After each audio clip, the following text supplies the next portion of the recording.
Last year, over 1,400 Virginians died of opiate overdose. And opioid abuse is now considered a public health emergency in Virginia. The reality is that each of us knows someone who's been affected by opioid abuse.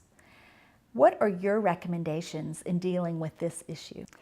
Robin, it's true, and I myself know several people that are affected by opioid abuse, and it not only affects that person, but it affects their families, and it affects their friends, and it affects society. It's truly a national and a state health crisis. Most people do become addicted to opioids because of an injury, and they begin to take opioids simply to manage pain. And I think in order to combat that, I think doctors and healthcare providers need to take the lead and to understand the extent of addiction in our state and in our country. And one recommendation has been to simply lower the dosage and reduce the number of pills that are prescribed in the beginning to minimize the impact of the drug and to minimize the potential for becoming addicted. I think it's also important for healthcare providers to prescribe alternative therapies like massage, chiropractic, physical therapy, and other things that can help to minimize pain so that we aren't just looking towards taking pills.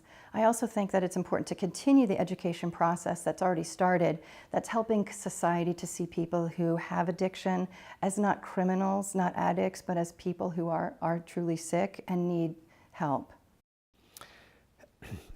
It's a real crisis for us, and we dealt with it pretty heavily in the last session of the General Assembly.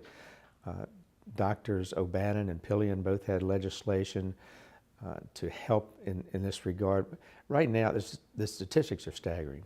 Nationally, there are like 91 people a day who die from overdoses, and about half of those are from legal prescription overdoses.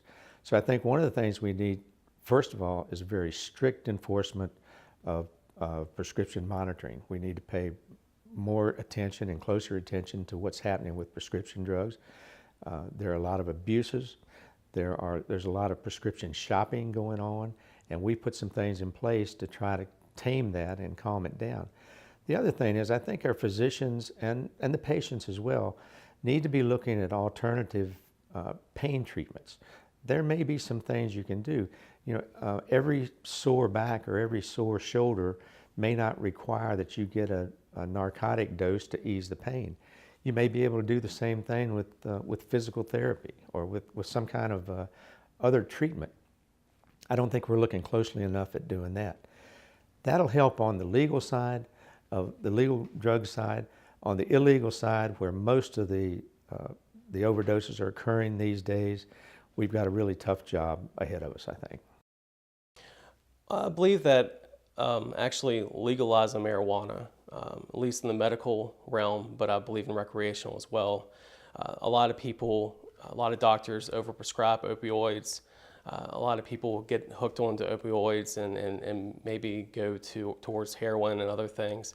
If we stop the war on drugs, which is also on the federal level, but if we do our part on the state level, legalize it, I think that we could see that greatly reduce. I think if you look at states like Colorado, Washington, Oregon, it's been a great success.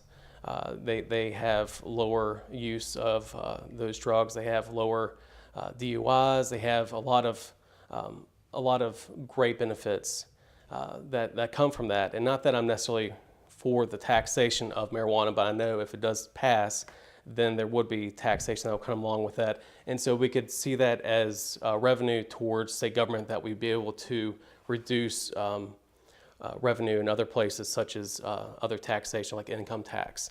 That could be replaced with a marijuana tax, which, like I said, I'm not for taxation, but I see that better than a regular income tax. The Woodrow Wilson Candidate Forum has been brought to you by the Peason Financial Group, because we know the best choices are made when you have reliable, accurate information. At Peason Financial, we work hard to ensure our clients make well-informed, smart financial decisions. Peason Financial, with offices in Stanton and Charlottesville, wants to remind you that Tuesday, November 7th is Election Day.